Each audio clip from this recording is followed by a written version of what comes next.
Iran থেকে LPG gas আমদানি করতে না পারায় সিলিন্ডারের দাম বেড়েছে বলে জানালেন জ্বালানি উপদেষ্টা ফাউজুল কবির। সরবরাহ কম থাকায় অসাধু ব্যবসায়ীরা সুযোগ নিচ্ছেন বলেও মনে করেন তিনি।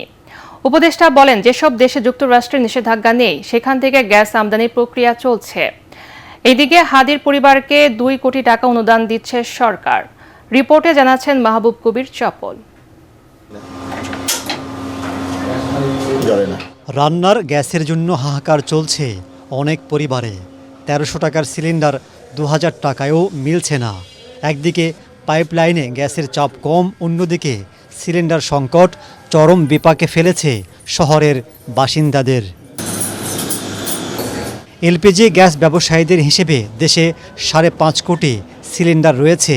এর মধ্যে রিফিল হচ্ছে মাত্র 1.25 কোটি।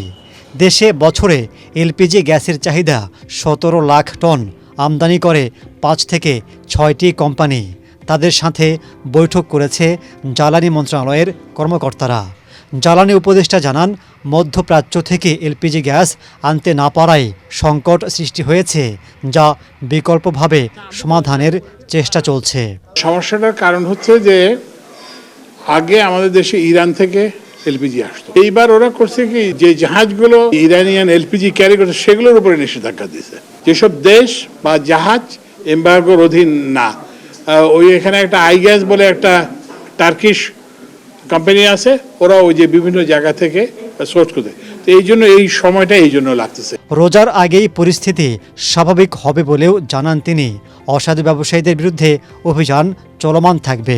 তো সিলিন্ডার অ্যাভেলেবিলিটি না বাড়লে তখন তো এটার সুযোগ নেবেই। তো ওই জন্য তবু আমরা চেষ্টা করতেছি মোবাইল কোড করে নানান কিছু করে যাতে এগুলো মানে যতটা কমানো যায়। এটা ভবিষ্যতে আমাদের পরিকল্পনা হচ্ছে চিটংয়ে, ওই যে হালি শহরের এই এলাকায় আমরা শিপে পানি সম্পদ মন্ত্রণালয় থেকে কিছু জমি নেওয়া আছে, তো সেখানে স্টোরেজ ফ্যাসিলিটি গড়ে তোলা হবে এলপিজির। সরকারকে বেকায়দায় ফেলতেই কৃত্রিম সংকট সৃষ্টি করা হচ্ছে কিনা এমন প্রশ্ন এড়িয়ে যান জ্বালানি উপদেষ্টা।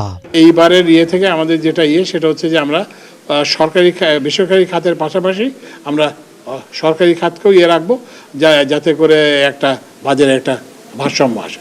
সচিবালয়ে ক্রয় সংক্রান্ত উপদেষ্টা কমিটির বৈঠক শেষে অর্থ উপদেষ্টা জানান, ইনকিলাব মঞ্চের মুখপাত্র ওসমান হাদির পরিবারকে 2 কোটি টাকা অনুদান দিচ্ছে অন্তর্বর্তী সরকার। হাদির পরিবারকে 1 কোটি টাকা মিনিস্ট্রি অফ ফাইন্যান্স থেকে দেব। সেটা হলো তার একটা ফ্ল্যাট বা বাড়ির জন্য আর কি, পুরোটা রাখবে না, যা এটা রিম্বার্স আমরা বাকি। আর 1 কোটি টাকা আলাদাভাবে দিয়ে দেওয়া হচ্ছে এইসের ফান্ড থেকে, প্রধান উপদেষ্টার ফান্ড থেকে।